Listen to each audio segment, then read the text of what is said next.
Yes.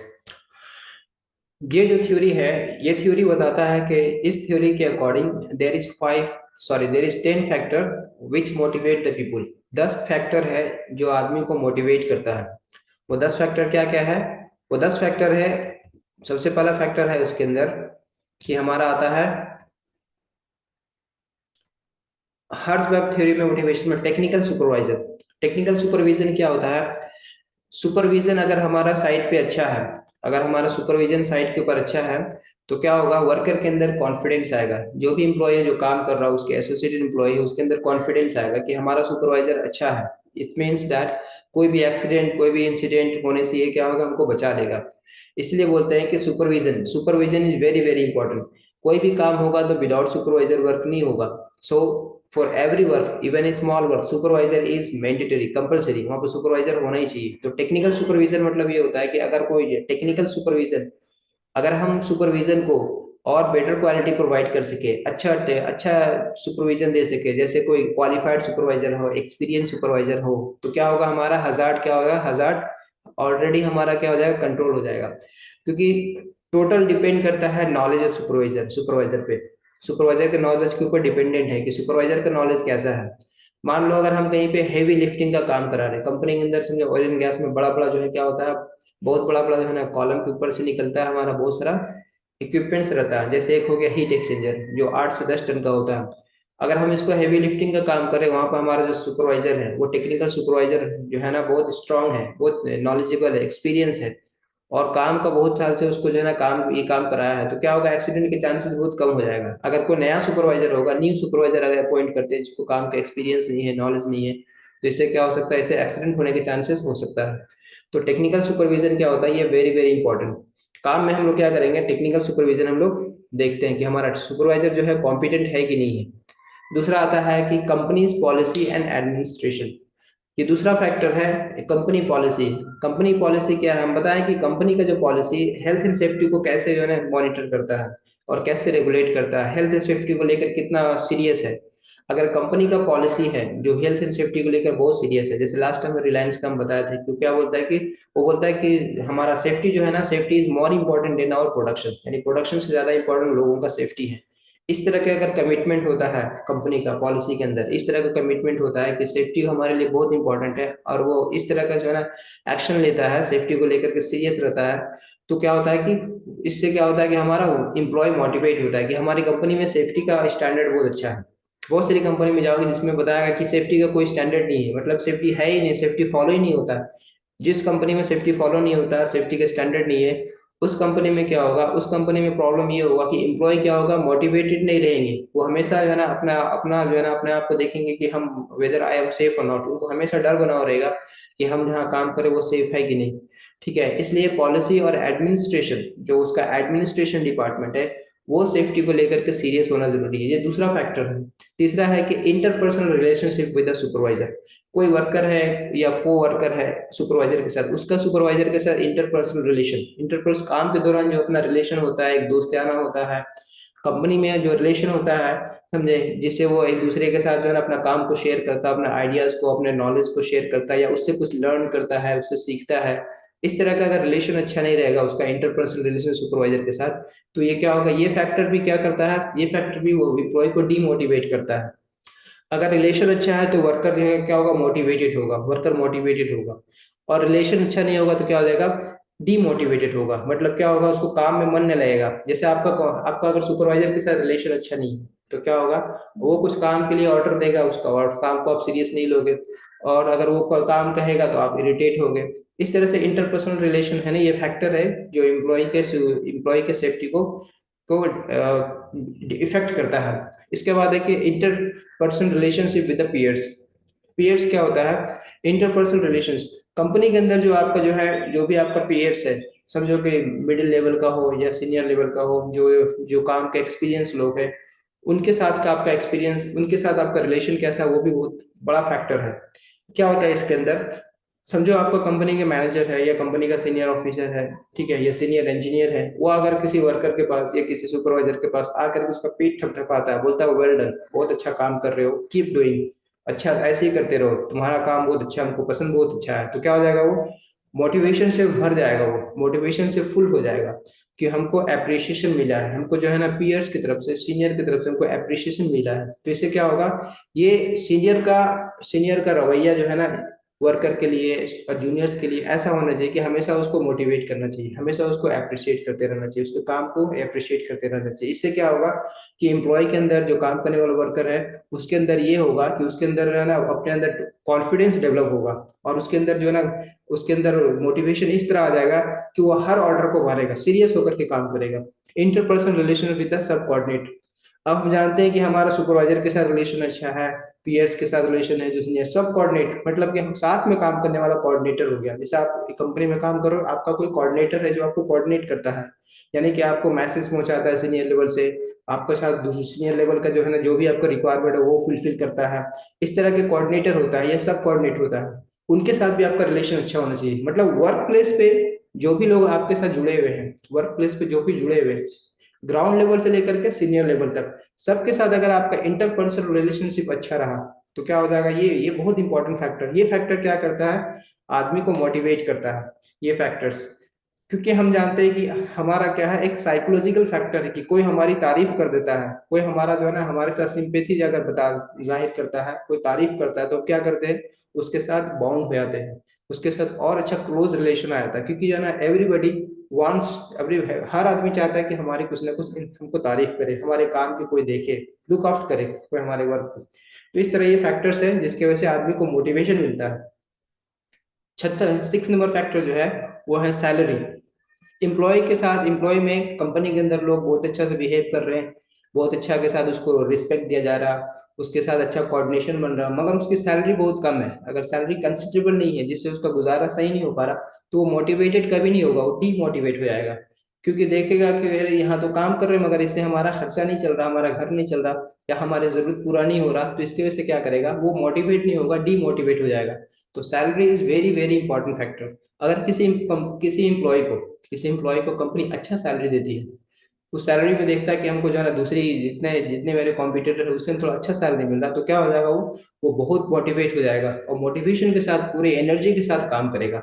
अगर उसको salary कम दोगे तो वो अपनी फुल एनर्जी के साथ काम नहीं करेगा, काम में चोरी करेगा, उसको बोलते हैं कामचोर। यानी कि अपना जो ड्यूटी ऑफ नेग्लिजेंस उसके अंदर आ जाएगा, ड्यूटी ऑफ नेग्लिजेंस, अपना वर्क को क्या करेगा, डिले करेगा, आज का काम कल करेगा, या धीरे धीरे क्या करेगा, काम बिल्कुल कम हो जाएगा, तो इसकी वजह से कंपनी को लॉस होगा। तो इसमें क्या होता है, ये मोटिव क्यों हो रहा है, ये क्योंकि वो मोटिवेटेड नहीं है because of salary, salary factor की वजह से वो मोटिवेटेड नहीं है। तो सैलरी क्या है, बहुत इंपॉर्टेंट फैक्टर है, और सैलरी की वजह से क्या होता है, एम्प्लॉय क्या होता है, मोटिवेटेड होता है। दूसरा आता है 7 नंबर फैक्टर है जॉब सिक्योरिटी। जॉब सिक्योरिटी क्या होता है, अगर देखो, आप, कोई भी आदमी चाहता है ऐसे ऑर्गेनाइजेशन में ज्वाइन करना चाहता है, अगर वो जॉब पे डिपेंडेंट है, अगर उसके लिए जॉब ही सबसे इंपॉर्टेंट है, जॉब से ही उसको पूरा जिंदगी खाना है, तो वो जॉब सिक्योरिटी देखता है कि जिस कंपनी में हम जा रहे हैं उसमें मेरा जॉब सिक्योरिटी क्या है, जिस कंपनी को हम ज्वाइन कर रहे हैं उसमें मेरा जॉब सिक्योरिटी क्या है। जॉब सिक्योरिटी का मतलब ये होता है कि जिस कंपनी में ज्वाइन किए उसमें आपको लगता है कि कल हमको निकाला ना जाए। क्या होता है, ऐसा नहीं कि हम जो है ना आज ज्वाइन कर रहे हैं, कल हमारे पास काम ना हो, कल हमको निकाल दिया जाए। तो ऐसा सिक्योर कंपनी को आदमी ज्वाइन करना चाहता है, स्टेबल कंपनी को ज्वाइन करना चाहता है जिसका ऑपरेशन बहुत साल तक चले। जैसे कोई टाटा स्टील के अंदर कोई परमानेंट जॉब लग जाता है, टाटा स्टील एक प्राइवेट कंपनी है, मगर उसके अंदर जॉब लग जाता है तो क्या होता है, उसको लगता है जॉब सिक्योरिटी मिल गया, इसका मतलब क्या हो गया, अब हम यहाँ से हटाए नहीं जाएंगे, हमको डेली काम मिलेगा, और क्या होगा, हमको एक मंथली सैलरी मिलने लगेगा, और रिटायरमेंट के बाद हमको अच्छा पैसा मिलेगा, तो ये जॉब सिक्योरिटी होता है। तो किसी इंप्लॉय को अगर जॉब सिक्योरिटी मिल जाता है, किसी इंप्लॉय को जॉब सिक्योरिटी, तो वो मोटिवेटेड होता है। अब उसको जो है ना, तुमको चूंकि उसको जॉब सिक्योरिटी मिल गया, अब उसको क्या होता है, इस ऑर्गेनाइजेशन में वो फुल मोटिवेटेड है।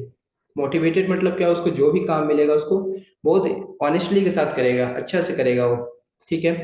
पर्सनल लाइफ का क्या है, मोटिवेशन में क्या रोल है पर्सनल लाइफ का, क्योंकि हम मोटिवेशन पढ़ रहे हैं, तो मोटिवेशन में क्या होता है, इंसान का पर्सनल लाइफ जो है ना वो डिसाइड करता है कि वो मोटिवेटेड है कि डिमोटिवेटेड है। अगर उसका पर्सनल लाइफ सही नहीं है, जैसे उसके जितने भी रिलेटिव्स है, फैमिली है, उसमें उसका प्रॉब्लम चल रहा है, तो क्या होगा, वो ये प्रॉब्लम उसके पर्सनल लाइफ से निकल करके वर्किंग लाइफ में भी आ जाएगा, कि जो है ना वर्किंग लाइफ में भी वो क्या हो जाएगा, वो काम को सही तरीके से नहीं कर पाएगा, वो हमेशा डिस्टर्ब रहने लगेगा, मेंटल स्ट्रेस में रहेगा, डिस्टर्ब रहेगा, जो काम मिलेगा उस काम को सही तरीके से नहीं कर पाएगा, और धीरे धीरे डीमोटिवेट हो रहा, क्या हो रहा, वो अपने वर्क में डीमोटिवेट हो रहा। तो इस तरह हम लोग देखते हैं पर्सनल लाइफ एक फैक्टर है जिसकी वजह से आदमी क्या होता है, डीमोटिवेट हो जाता है, काम में उसका मन नहीं लगता है। वही अगर पर्सनल लाइफ बहुत हेल्दी है, फैमिली रिलेशन बहुत अच्छा है, सबके साथ अच्छा बन रहा है, अर्निंग अच्छा है, तो क्या हो जाएगा, वो हमेशा मोटिवेटेड रहेगा, always will be happy, happy रहेगा, काम को बहुत सीरियस होकर करेगा, और सारा काम जो है ना सही तरीके से करेगा।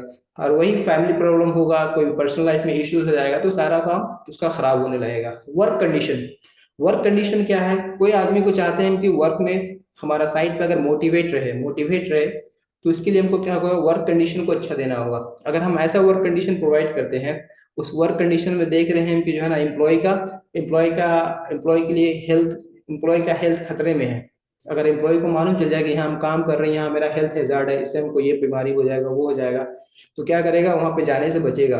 वो क्या करेगा, वहां पे काम नहीं करेगा, वहां से दूर भागेगा। ठीक है, अगर वहां पे काम है तो बहुत ज्यादा जो है ना बहुत प्रेशर में आके काम करेगा, नहीं तो काम नहीं करेगा। तो वर्क कंडीशन, अगर आप चाहते हैं कि आपका एम्प्लॉय मोटिवेट होकर के काम करे, अच्छा प्रोडक्शन दे, तो आपको वर्क कंडीशन अच्छा देना होगा। वर्क कंडीशन मतलब क्या होता है, जहाँ पे जो वर्क का लोकेशन है वो ऑल एंगल से, सारे एंगल से आदमी के लिए क्या होना चाहिए, हाइजीन होना चाहिए, आदमी के लिए हेल्दी होना चाहिए। कैसे होगा हाइजीन और हेल्दी, जब वहां पे जो है ना, अगर कोई जहाँ पे काम हो रहा है, जो ऑपरेशन होता है, उसको नीट एंड क्लीन रखना होगा।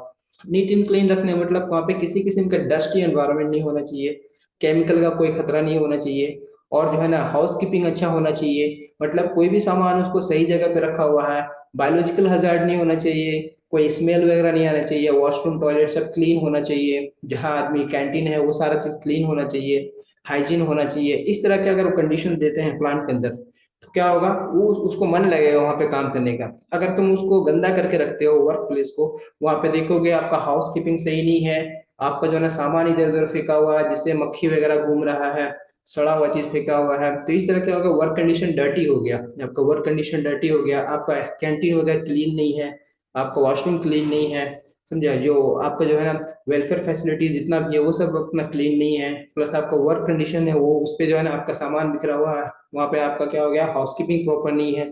ठीक है, इस तरह का जो वर्क कंडीशन जो प्रोवाइड करता है, जो डस्टी इन्वायरमेंट है, वहाँ आदमी क्या करता है, डीमोटिवेट हो जाता है, वहाँ काम करने का उसको किसी का मन नहीं लगता। इसलिए इसलिए वर्क कंडीशन पे आपको क्या करना होगा, ध्यान देना होगा, वर्क कंडीशन को आपको हेल्दी रखना होगा। स्टेटस हो गया कि हर एम्प्लॉय का अपना कंपनी के अंदर एक स्टेटस है।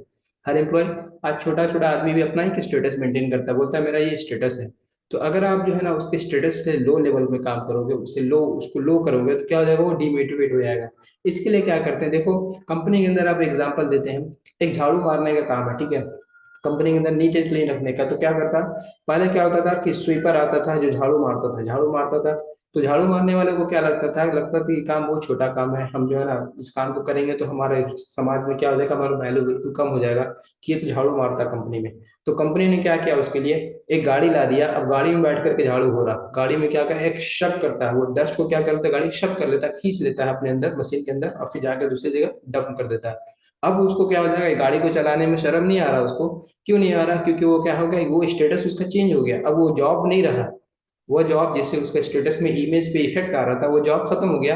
अब गाड़ी से झाड़ू, अब देखो रोड पे झाड़ू मारने के लिए क्या है, बहुत कम शहरों में जो है ना अब झाड़ू वगैरह चलता है। अब क्या होता है कि वहाँ पे गाड़ी है, टाटा स्टील में पूरा मेंटेनेंस का काम क्या होता है, गाड़ी होता है जो झाड़ू मारता है, जो स्वीपिंग करता है। इसका मतलब क्या होता है, वो जितना डस्ट है उसको शक कर लेता है और जाकर दूसरी जगह डंप कर देता है।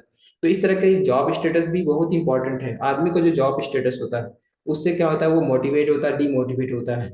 कोई आदमी जो है, समझो कि एक आदमी है, ग्रेजुएट है, अगर उसको कहीं नौकरी नहीं मिलता है, नौकरी नहीं मिलने की वजह से क्या हो गया, कोई ऐसा काम कर लिया जिसमें जो है ना वो कमा तो रहा, मगर क्या हो गया, वो सेटिस्फाइड नहीं है, जैसे कोई पकौड़े का दुकान खोल लिया, या कोई भाजी का दुकान खोल लिया, ठीक है, और वो ग्रेजुएट है, अच्छा ग्रेजुएट लगा है, मगर उसको कोई काम नहीं मिला, लास्ट में ये मजदूरी कर रहा, या ऑटो चला रहा है, या टेम्पो चला रहा है, तो उसके मन में क्या होता है, हमेशा एक एक इश्यूज रहता है उसके मन में, हमेशा जो है ना एक एक क्या बोलते हैं उसको, इंफीरियर फील होता है, छोटापन फील होता है, कि देखो हम ग्रेजुएट होकर के ऑटो चला रहे हैं, अरे एक दो है, एक लड़का है जो कुछ भी पढ़ा लिखा नहीं है, वो ऑटो चला रहा है, दोनों यही काम कर रहे, तो हमको पढ़ने लिखने से क्या फायदा हुआ, तो उसका स्टेटस डाउन होता है। समझे, इसी तरह कंपनी के अंदर जो है ना हर आदमी का एक स्टेटस है, उसका उसका एजुकेशन के हिसाब से उसको जॉब दिया जाता है, यही रीजन है उसको जॉब देने के, कि उसका एजुकेशन के हिसाब से, उसका स्टेटस के हिसाब से जॉब दिया जाता है, ताकि वो हैप्पीली काम करे। उसके स्टेटस के अकॉर्डिंग अगर जॉब नहीं मिलेगा, तो क्या हो जाएगा, वो हैप्पीली काम नहीं करेगा, डीमोटिवेट हो जाएगा, काम में उसका मन नहीं लगेगा, जब डीमोटिवेट होगा तो काम में मन नहीं लगेगा, जब काम में मन नहीं लगेगा तो हो सकता है उसका एक्सीडेंट भी हो जाए। ये सारा चीज 10 को फैक्टर जो है इस साइंटिस्ट ने बताया कि ये 10 फैक्टर है जिसकी वजह से वर्कर क्या होता है, मोटिवेट होता है और डीमोटिवेट होता है। ठीक है, ये हम लोग लास्ट क्लास में ही पढ़े थे, फिर भी हम रिवीजन कर दिए इसको। तो हम फिर से एक बार रिकॉर्ड कर दें, रिकॉर्डिंग फिर से स्टार्ट किए हैं। तो इसमें क्या है, 5 फैक्टर हम आपको बता रहे हैं स्टार्टिंग से। अचीवमेंट क्या होता है, अचीवमेंट किसी एम्प्लॉय का जो अचीवमेंट है, किसी वर्कर का जो अचीवमेंट है, उसको सेलिब्रेट किया जाए, उसको अचीवमेंट का अवार्ड दिया जाए, रिकग्नाइजेशन दिया जाए अगर वो कुछ अचीव करता है। जैसे हम, जैसे कंपनी का टारगेट है कि इस ये हमारा एक प्रोजेक्ट हुआ, 6 महीने का काम है, 6 महीने का प्रोजेक्ट है, उस प्रोजेक्ट में कोई एक्सीडेंट नहीं हुआ, कोई इंसिडेंट नहीं हुआ, तो इसमें क्या करेगा, जो बेस्ट काम करने वाला, जो सेफ्टी को सबसे अच्छा, सबसे ज्यादा सेफ्टी को प्रायोरिटी ज्यादा सेफ करने वाला वर्कर, सेफ वर्क करने वाला प्रोसीजर और कंपनी का काम करने वाला प्रोसीजर, ऐसा वर्कर जो कंपनी का काम भी खूब ज्यादा करता हो और कंपनी का सेफ्टी का भी खूब ध्यान रखता हो, तो इसको क्या करेंगे, अचीव, उसको अचीवमेंट अवार्ड देंगे। फिर उसको अवार्ड देंगे, रिकग्नाइजेशन देंगे। इससे क्या होगा, वो फुल मोटिवेट हो जाएगा। जब अवार्ड और अचीवमेंट उसको मिलेगा, जब उसको मिलेगा, अवार्ड मिलेगा, सबके सामने बुलाया जाएगा, स्टेज पे बुला करके उसको अवार्ड दिया जाएगा, रिकग्नाइजेशन सर्टिफिकेट दिया जाएगा कि तुमने बहुत अच्छा काम किया, इसलिए तुमको कंपनी का बेस्ट एम्प्लॉय का अवार्ड दे रही है, बेस्ट सेफ प्रैक्टिसेस का अवार्ड दे रही है आपको, you are a best safe practices, तुमने बहुत अच्छा सेफ्टी प्रैक्टिस किया, इसके लिए आपको अवार्ड दिया जा रहा है। तो क्या हो जाएगा, वो फुल्ली मोटिवेट हो जाएगा। फिर ये क्या हो जाएगा, ये आदमी को बहुत ज्यादा मोटिवेट करता है, क्योंकि बहुत लोगों के सामने उसको इंस्पिरेशन मिल रहा है, लोग उससे जो है ना, फिर दूसरों को इंस्पिरेशन मिलेगा इससे, ठीक है ना, हम भी इसकी तरफ बनेंगे। ये क्या होता है, ये अचीवमेंट अवार्ड। उसके बाद है एडवांसमेंट। एडवांसमेंट मतलब क्या होता है, अब उसको आगे बढ़ने का भी रास्ता मिल जाए। जैसे आप वर्कर था, वर्कर को जो है ना देख रही, वर्कर पढ़ा लिखा है, ये वर्कर जो है ना वर्कर अभी कैटेगरी में है, मगर पढ़ा लिखा है, 10th ही पास है, पढ़ा लिखा है, वर्कर को अच्छा मैनेज करता है, इसके अंदर अच्छा स्किल्स है, काम करने का नॉलेज है, काम का एक्सपीरियंस है, बहुत अच्छा टेक्निक, इस बहुत अच्छा ये काम करता है, तो इसको प्रमोट करके फोरमैन बना दिया जाए। वर्कर से बन करके क्या बन गया, ये फॉरमैन बन गया। वर्कर से क्या हो गया, वर्कर का टीम लीडर बन गया वो। तो इस तरह क्या हो गया, उसको एडवांस हुआ ना उसके करियर में, तो इस तरह से एडवांस हुआ। कोई सुपरवाइजर है, सुपरवाइजर बहुत टाइम से काम कर रहा है, उसको सुपरवाइजर से सीनियर सुपरवाइजर बना दिया गया, उसके करियर में एडवांसमेंट आ गया। जब सीनियर सुपरवाइजर बनेगा तो उसका करियर एडवांस हुआ, उसका सैलरी एडवांस हो गया, सैलरी बढ़ गया, इंक्रीमेंट हुआ, उसका फाइनेंशियल इंक्रीमेंट भी हुआ और उसका जॉब इंक्रीमेंट भी हुआ। उसके बाद जॉब इटसेल्फ। उसके बाद जो चौथा फैक्टर है, जॉब इटसेल्फ। जॉब इटसेल्फ में क्या आता है कि कोई भी एम्प्लॉय काम कर रहा है, अगर कोई एम्प्लॉय काम कर रहा तो उसका काम ही उसको मोटिवेट करता है, उसका काम ही उसको डीमोटिवेट करता है। एग्जाम्पल के तौर पे बताए थे हमको, एक बड़ा कंपनी का कोई आदमी है, माइक्रोसॉफ्ट कंपनी में है, और वो सिर्फ पैकिंग का काम करता है। तो पैकिंग का काम तो एक छोटा सा काम है कि जो है, जो एक्सेसरी जो बनाया जा रहा है वहां पे उसको पैक करना। अगर वो सोचेगा कि हम सिर्फ पैकर है, आई एम ओनली ए पैकर, तो क्या हो जाएगा, वो डीमोटिवेट होगा। अगर उसको कोई कंपनी का मैनेजर मोटिवेट करना चाहता है, उसको मोटिवेशन तो बताता है, देखो you are not a packer, you are the part of this Microsoft organisation, ये माइक्रोसॉफ्ट कंपनी का तुम पार्ट हो, जो कोई हिस्सा हो, तुमको लोग बाहर में एज अ टीम जानते हैं, you are employ of Microsoft, world की इतनी बड़ी कंपनी के तुम एम्प्लॉय हो। तो क्या हो जाएगा, वो फुल्ली मोटिवेट हो जाएगा, तो उसका काम जो है ना उसको मोटिवेट और डिमोटिवेट करता है। उसी तरीके से एक मैनेजर है जो छोटा सा ऑर्गेनाइजेशन में काम करता है, ठीक है, छोटा सा कंपनी है जिसके अंदर जो है ना 10-12 टीम है, उस पर वो मैनेजर है। तो क्या करेगा, अगर वो बाहर कोई पूछता है व्हाट इज योर जॉब, तो क्या बताएगा, my job is I am manager, तो बोलेगा आई एम मैनेजर। अगर आई एम मैनेजर बोलता है तो क्या हो जाएगा, अपने जॉब को बता रहा, और इस जॉब की वजह से क्या होता है, वो फुल्ली मोटिवेटेड है कि मेरा इतना रेपुटेड पोजीशन है, भले छोटा सा कंपनी हो। तो इसलिए क्या होता है, जॉब जो है ना आदमी को बताता है। अगर आप जो है सेफ्टी का कोर्स कर रहे हो, आप बोलेंगे हम सेफ्टी ऑफिसर, तो क्या होता है, लोगों की नजर में एक रिस्पेक्ट आता है कि हाँ ये एक अच्छा पोजीशन पे काम कर रहा है। और सुपरवाइजर भी बोलोगे आई एम सेफ्टी सुपरवाइजर, तो एक अच्छा पोजीशन पे काम आता है। एक पोजीशन बताता है कि ये क्या है, एक एजुकेटेड आदमी है, किसी ऑर्गेनाइजेशन में काम कर रहा है, इसका मतलब एजुकेटेड आदमी है। दूसरा, इसको जो पोजीशन मिला है, इसका मतलब इसके अंदर टैलेंट होगा, इसके अंदर काबिलियत होगा, एबिलिटी होगा, तब तो इसको ये काम मिला है। उसके बाद आता है पॉसिबिलिटी। फैक्टर नंबर 5 क्या है, the fact possibility of personal growth, यानी कि पॉसिबिलिटी, संभावना, उसके पर्सनल ग्रोथ का क्या पॉसिबिलिटीज है, आगे बढ़ने का क्या पॉसिबिलिटीज है। अगर आप किसी कंपनी को ऑर्गेनाइजेशन में ज्वाइन करते हो, आप देख रहे हो सेफ्टी सुपरवाइजर है, फिर आपको कुछ दिन के बाद आपको लगता है कि यहाँ हमको सेफ्टी ऑफिसर बना दिया जाएगा, फिर यहाँ जो है ना सेफ्टी मैनेजर बन जाएंगे, जैसे जैसे हम एजुकेशन को गेन करेंगे। क्योंकि क्या होता है, बहुत बहुत सारा ऑर्गेनाइजेशन में जाओगे तो ज्वाइन करो तो मालूम चलेगा कि ये आदमी जो है कंपनी में आया था तो ये छोटा पोजीशन में था, अब इतना बड़ा पोजीशन में बन गया। तो ये एक्सपीरियंस, स्किल्स, नॉलेज और एजुकेशन जैसे जैसे गेन करते गया, वैसे वैसे कंपनी में प्रमोशन मिलते गया। ठीक है, टाटा स्टील में एक आदमी था जो कंपनी में जो है ना ज्वाइन किया था सुपरवाइजर की पोजीशन पे, ठीक है, सुपरवाइजर की पोजीशन पे ज्वाइन किया था, इंजीनियरिंग क्वालिफिकेशन था, उसके बाद उसने एमबीए किया, एमबीए के बाद जो है ना और भी बहुत सारा क्वालिफिकेशन हासिल किया।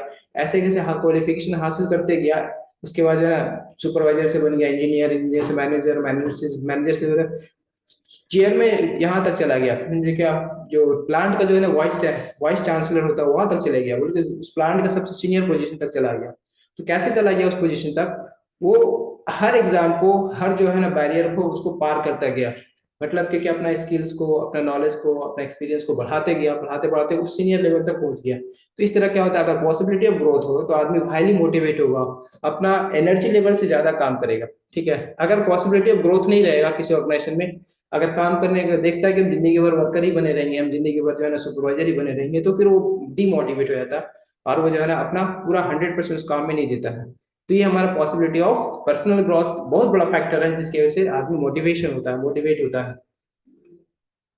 अब हम लोग पढ़ने वाले हैं रेस्पॉन्सिबिलिटी। रिस्पॉन्सिबिलिटी, किसी भी ऑर्गेनाइजेशन में जो आदमी काम करता है, हर आदमी का अपना अपना रिस्पॉन्सिबिलिटी होता है, फिक्स रिस्पॉन्सिबिलिटी होता है। जैसे सुपरवाइजर का है, सुपरवाइजर का भी एक रिस्पॉन्सिबिलिटी फिक्स होता है, जितने वर्कर्स इसके साथ काम करें, जितने टेक्नीशियन, जितने सब टेक्नीशियन जो इनके साथ टीम है, उस टीम की पूरी रिस्पॉन्सिबिलिटी, पूरे वर्क रिस्पॉन्सिबिलिटी सुपरवाइजर के कंधे पे होता है।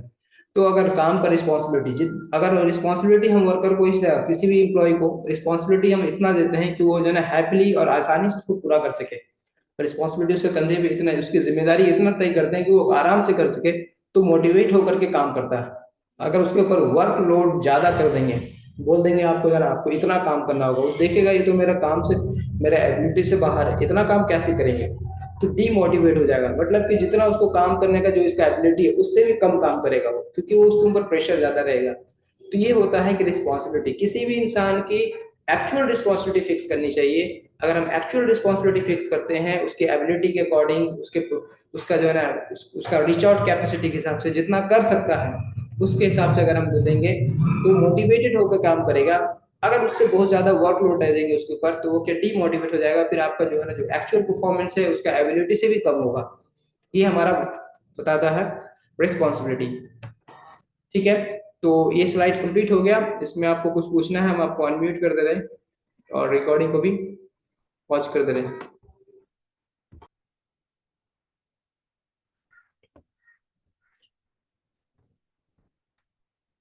सबसे पहले आता है कम्युनिकेशन क्या होता है, what do mean by the communication. देखो कम्युनिकेशन क्या एक मीडियम है, communication it's the medium by which one person share his knowledge thought and view with other. एक आदमी अपना नॉलेज, अपना थॉट, अपना ओपिनियन, अपना व्यू, जो भी चीज़ है वो अपना इंफॉर्मेशन दूसरे के साथ शेयर करता है, वो मीडियम को बोलते हैं कम्युनिकेशन। जैसे अभी हम अपना क्या कर रहे हैं, आप पढ़ने के लिए आए तो हमारा आपके साथ एक कम्युनिकेशन हो रहा, क्या हो रहा, कम्युनिकेशन हो रहा। ठीक है, तो कम्युनिकेशन क्या होता है, जो हमारा आपके बीच जो कम्युनिकेशन हो रहा ये वर्चुअल कम्युनिकेशन हो गया। मतलब हम इंटरनेट के थ्रू, आप कभी दूसरे लोकेशन में बैठे हुए हो, हम एक दूसरे लोकेशन में बैठे हुए हैं, और इंटरनेट के थ्रू, जूम एप्लीकेशन के थ्रू लाइव हम लोग क्या कर रहे हैं, बात कर रहे हैं, तो हमारा ये क्या हो गया, हमारा कम्युनिकेशन हो गया। इसी तरह से कम्युनिकेशन कोई नया वर्ड नहीं है, कोई नया चीज नहीं है, इट इज जस्ट दूसरे के साथ कैसे बात करोगे, कोई मीडियम तो होना चाहिए ना बात करने के लिए, तो वो मीडियम ऑफ कम्युनिकेशन हो जाता है। तो कम्युनिकेशन के क्या ऑब्जेक्टिव है, क्यों कम्युनिकेशन जरूरी है। कम्युनिकेशन, अगर समझो एग्जांपल लेते हैं हम, एक कंपनी तुमने स्टार्ट किया, ठीक है, उसमें 10 एम्प्लॉय है, और आपने ये शर्त लगा दिया कि जो है ना 10 दिन तक कोई आदमी किसी से बात नहीं करेगा, और बिना बात किए जो है ना कोई कम्युनिकेशन नहीं होगा, ना बात होगा ना रिटर्न होगा, ना कोई लिख के देगा, ना कोई है ना रिटर्न होगा ना वर्बल होगा, कोई कम्युनिकेशन नहीं होगा, और काम सारा करना है तो कुछ काम होगा, कोई काम नहीं होगा। Because no communication no work, until and unless, जब तक कम्युनिकेशन नहीं होगा तब तक कोई काम नहीं होगा, क्योंकि कोई इंस्ट्रक्शन नहीं मिलेगा, कोई गाइडलाइन नहीं मिलेगा, कोई आइडिया प्लान नहीं होगा, कोई है ना कोई इंफॉर्मेशन शेयर नहीं होगा, तो वर्क कैसे होगा, कोई वर्क नहीं होगा। इसलिए communication is very very important. और हम जानते हैं ये कोई चैप्टर पढ़ाने का नहीं है, क्योंकि सेफ्टी का फील्ड में हो तो इसमें हर चीज पढ़ाया जाता है।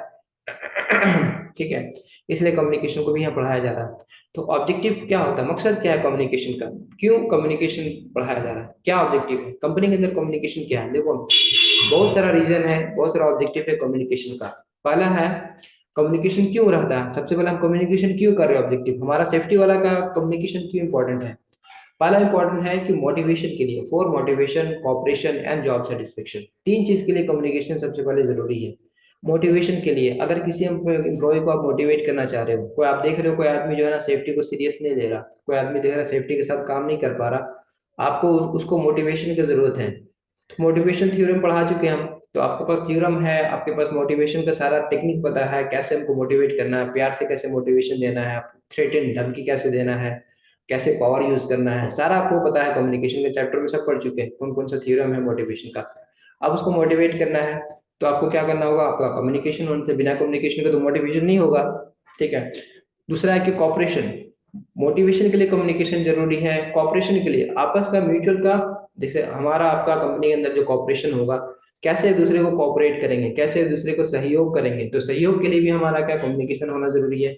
जॉब सेटिस्फेक्शन के लिए भी हमारा कम्युनिकेशन होना जरूरी है, क्योंकि हमारा जॉब सेटिस्फेक्शन कब होगा, जब हम क्या जो हम चाहते हैं वो कैसे अचीव कर पाएंगे, जो चीज़ हम चाहते हैं उसको कैसे अचीव कर पाएंगे, जब हमारा कम्युनिकेशन होगा, जब हमारा बेटर कम्युनिकेशन होगा तो हमारा जॉब सेटिस्फेक्शन भी होगा। तो ये हमारा होता है पहला पहला कम्युनिकेशन जो है ना, उसका पहला ऑब्जेक्टिव, पहला मकसद क्या है, मोटिवेशन है, कॉपरेशन है और जॉब सेटिस्फेक्शन। दूसरा में क्या है, to develop information and understanding which are necessary for group effort.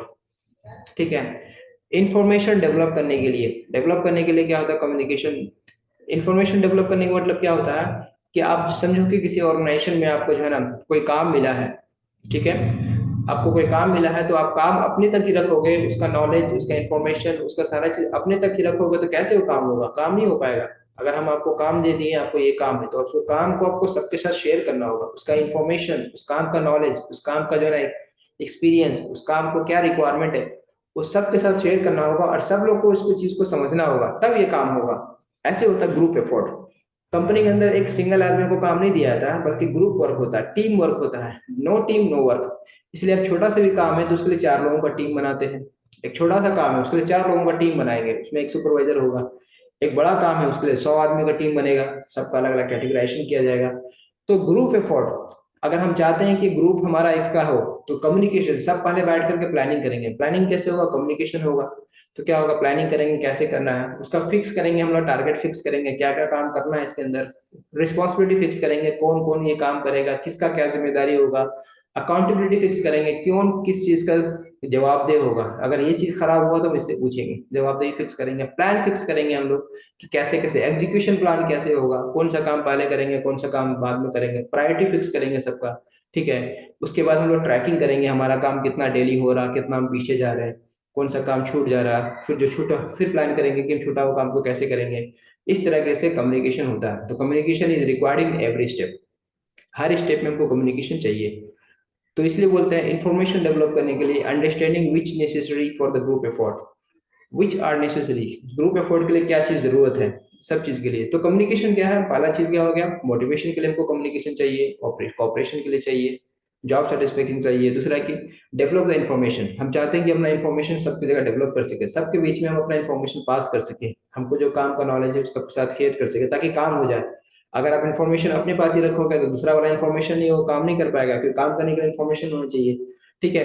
तो ये हमका क्या होता है, ये प्रोसेस है। दूसरा आता है to discourage the spread of misinformation, rumors, gossips, and to release the tension of worker।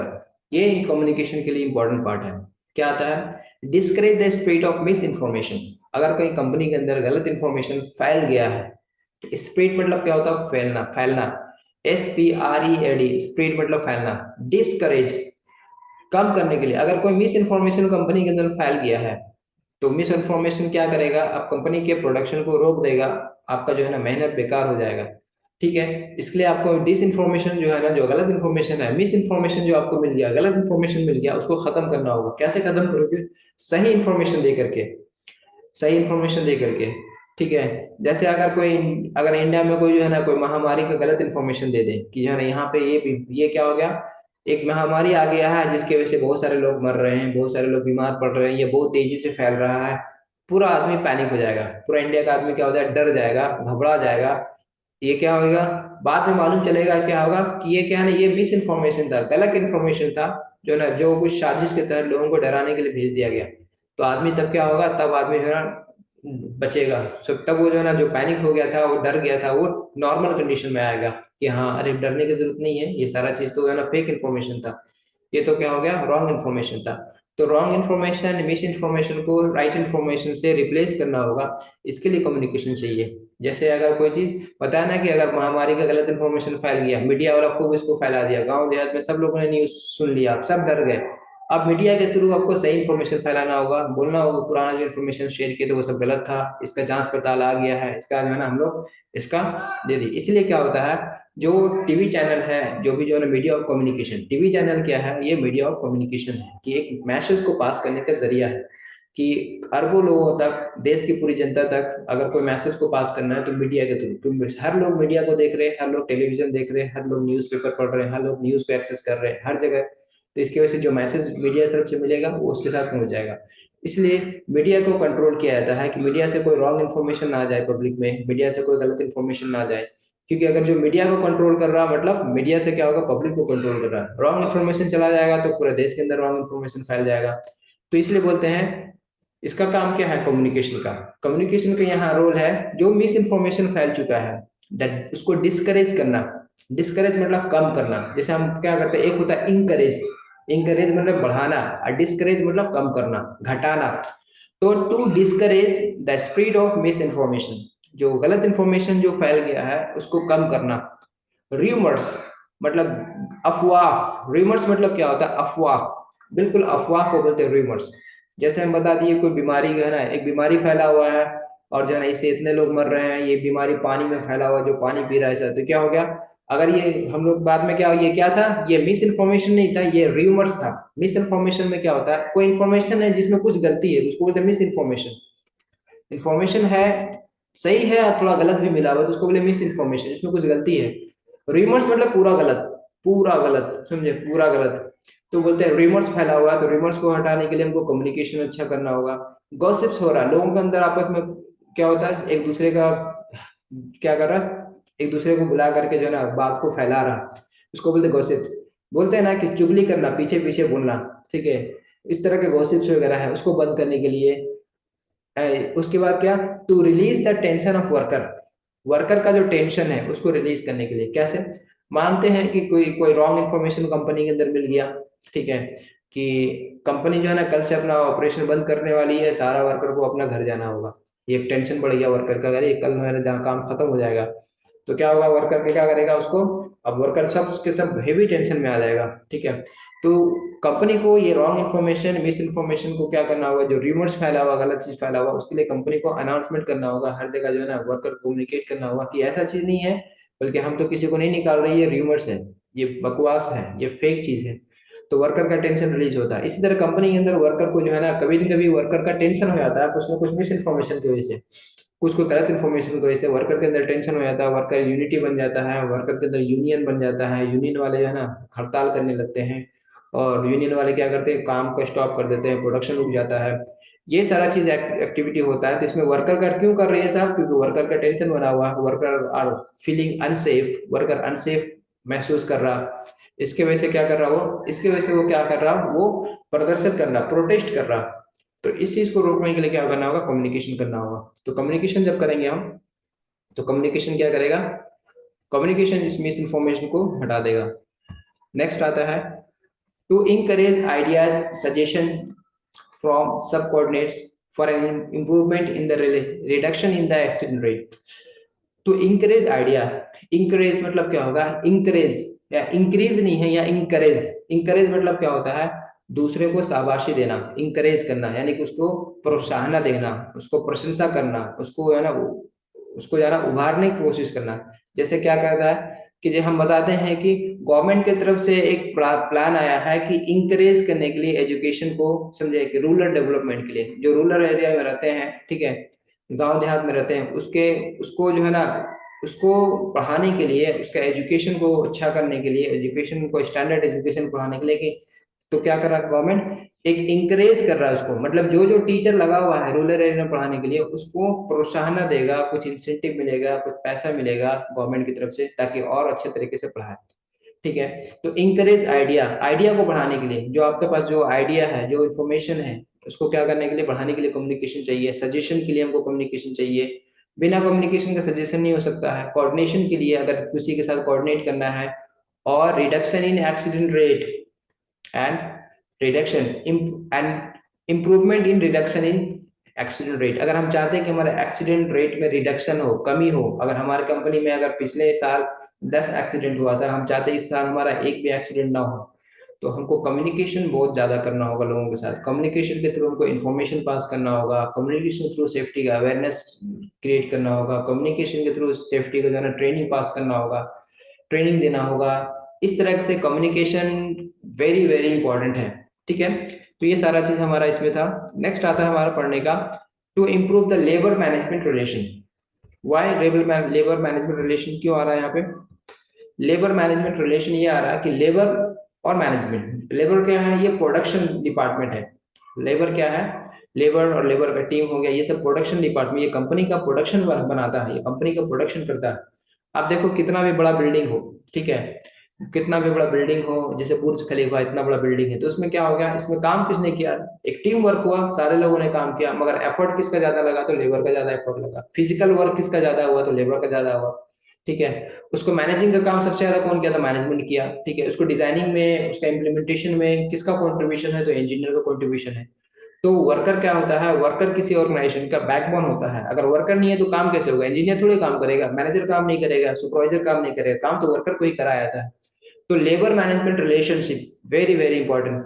अगर लेबर कंपनी का वर्किंग टीम जो है, जो सबसे छोटा पोजीशन होता है, वर्किंग टीम जो होता है, अगर वो नाराज हो जाए मैनेजमेंट के साथ, तो कंपनी का काम नहीं चलने वाला है।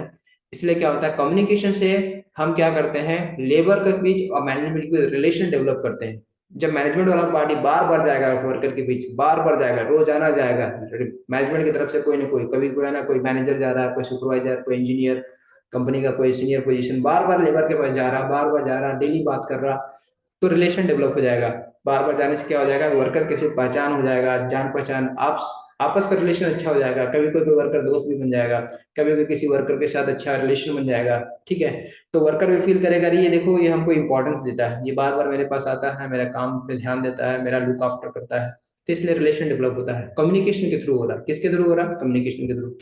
नेक्स्ट आता है, to satisfy such basic human needs like recognition, self-importance, and sense of belonging. To satisfy such basic needs, इसमें क्या होता है, जो बेसिक नीड्स होता है, जैसे recognisation, self importance. Recognisation, company के अंदर, किसी कंपनी के अंदर अगर कोई काम अच्छा काम कर रहा, कोई एम्प्लॉय है वो जो है ना बहुत अच्छा काम करता है, कंपनी का प्रोडक्शन बहुत निकालता है, कंपनी के लिए बहुत बेनिफिशियल है, कंपनी को उसको रिकग्नाइजेशन देगा, क्या देगा, अवार्ड देगा। रिकग्नाइजेशन मतलब क्या होता है, कुछ अवार्ड देना, उसको बोलते हैं रिकग्नाइजेशन। सेल्फ इम्पोर्टेंस, उसको जो है ना सेल्फ इम्पोर्टेंस मिलेगा, कि जो है ना कि आपका क्या इंपॉर्टेंस है, करो ये रिकग्नाइजेशन। जब किसी को मिलता है तो उसको अपना इंपॉर्टेंस पता चलता है, कि सेल्फ इम्पोर्टेंस, अपना क्या इंपॉर्टेंस है उसको मालूम चलता है। अ सेंस ऑफ बिलोंगिंग, कि हमारा उसमें जो है क्या, हमारा उस कंपनी में क्या क्या कंट्रीब्यूशन है, हमारे साथ जो काम करने वाले लोग हैं वो उसके नजर में हमारा क्या, क्या हमारा इज्जत है, क्या हमारा रेपुटेशन है, ये सारा चीज होता है कम्युनिकेशन के थ्रू होता है।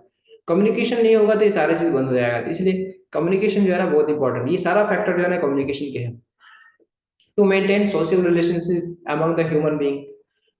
सोशल रिलेशनशिप, सोशल रिलेशनशिप क्या होता है, सामाजिक रिश्ते। सामाजिक रिश्ते में कौन हो गया, आपका पड़ोसी हो गया, आपके घर घर के बगल में जो रहता है वो आपका पड़ोसी हो गया, आपके रिश्तेदार हो गया, रिलेटिव्स हो गए, और आपके घर के आसपास जो भी लोग रहते हैं, जिस सोसाइटी में रहते हो, सोसाइटी के हर आदमी के साथ आपका रिलेशन कैसा है, ये कम्युनिकेशन से होता है। मान लो आप जो है ना एक नया सोसाइटी में रहने के लिए जाते हो, और अपना फ्लाइट ले लिए, फ्लाइट के अंदर 24 घंटा रहना है, आपको काम करना है, काम पे जाना है, काम से वापस आना है, काम पे आना है, काम से वापस आना है, ऐसे करके सालों गुजर गया। आपका पड़ोस में कौन रहता है आपको पता नहीं है, तो आपका क्या हो गया, कभी आपको जरूरत पड़ेगा तो पड़ोस वाला आपके घर आएगा, कभी कभी नहीं आएगा, या उसको घर में कुछ हो रहा आपको पता चलेगा, कभी पता नहीं चलेगा। तो सोसाइटी नहीं हुआ, ये सोसाइटी डेवलप नहीं हुआ। मतलब इंडिविजुअल लोग रह रहे हैं, एक सोसाइटी है मगर कोई किसी से मतलब नहीं, बल्कि इंडिविजुअल लोग रह रहे हैं, इंडिविजुअल इंडिविजुअल यानी अपना अपना। ऐसा ऐसा बहुत सारा सोसाइटी है जहाँ पे किसी का डेथ हो गया है, ऐसा सोसाइटी है, क्योंकि आजकल इतना बिजी लाइफ है कि कोई सोसाइटी में अगर कोई डेथ कर गया है तो पता नहीं चला, उसके घर में कोई है नहीं, सिंगल पर्सन रहता है, गार्जियन रहता है, बूढ़ा आदमी रहता है, वो डेथ कर गया, लोगों को मालूम नहीं चला, कितना कितना दिन तक घर में पड़े रह गया, बाद में जब महक आया तो मालूम चला कि इस घर में आदमी डेथ किया है। तो ये होता है सोशल रिलेशन से कटने की वजह से। अगर सोशल रिलेशन अच्छा रहेगा, वो आदमी रोजाना अपने पड़ोसी के साथ घर पे जाता है, पड़ोसी वाला उसके घर पे आता है, रोजाना वो मिलता है अपने पास वालों के साथ, से उसके साथ बैठता है, चाय पीता है, खाता पीता है। तो अगर वो एक दिन भी अगर नहीं आया तो दूसरा दिन उसके घर आदमी पहुंच जाएगा कि क्यों नहीं आया मेरा घर, वो क्यों नहीं आया हमारा घर, क्या रीजन है, क्या दिक्कत हुआ, कुछ भी बीमार है क्या है, तो उसके घर में तुरंत पहुंच जाएगा आदमी। तो सोशल मेंटेन रिलेशन ये कैसे होता है? कम्युनिकेशन के थ्रू। जब आप लोगों से बात करोगे, लोगों से उसका हाल चाल पूछोगे, इंफॉर्मेशन शेयर करोगे, उसका इंफॉर्मेशन गेन करोगे, तो ये होता है हमारा कम्युनिकेशन। ठीक है। तो maintain to maintain social relationship among the human being, हम लोग सब क्या है, ह्यूमन बीइंग है, हमारे बीच में रिलेशन मेंटेन करने के लिए हमारा सबसे अच्छा क्या है, कम्युनिकेशन। आज मोबाइल आ गया है तो आज कम्युनिकेशन बहुत आसान हो गया है। कोई लोग जो है ना अमेरिका में रहते हैं, उसके फैमिली वहां रहता है और डायरेक्ट वीडियो कॉलिंग कर रहा, बात कर रहा, तो ये क्या कम्युनिकेशन हो रहा है। तो क्या हो गया, कम्युनिकेशन को डेवलप कर दिया गया है, ताकि अब जो है ना लोग इस चीज को फीलिंग कम हो जाए। तो ये हमारा स्लाइड कंप्लीट हो गया। नेक्स्ट स्लाइड के लिए स्टार्ट करेंगे, उससे पहले हम पॉज कर दें रिकॉर्डिंग। ये चैप्टर का नाम है, अब पढ़ने वाले हैं हम लोग टाइप ऑफ कम्युनिकेशन। कम्युनिकेशन के कौन कौन से टाइप्स हैं। अगर हम इसको नहीं भी पढ़ाएं तो भी आप लोग जानते हो कम्युनिकेशन के कौन कौन से टाइप है।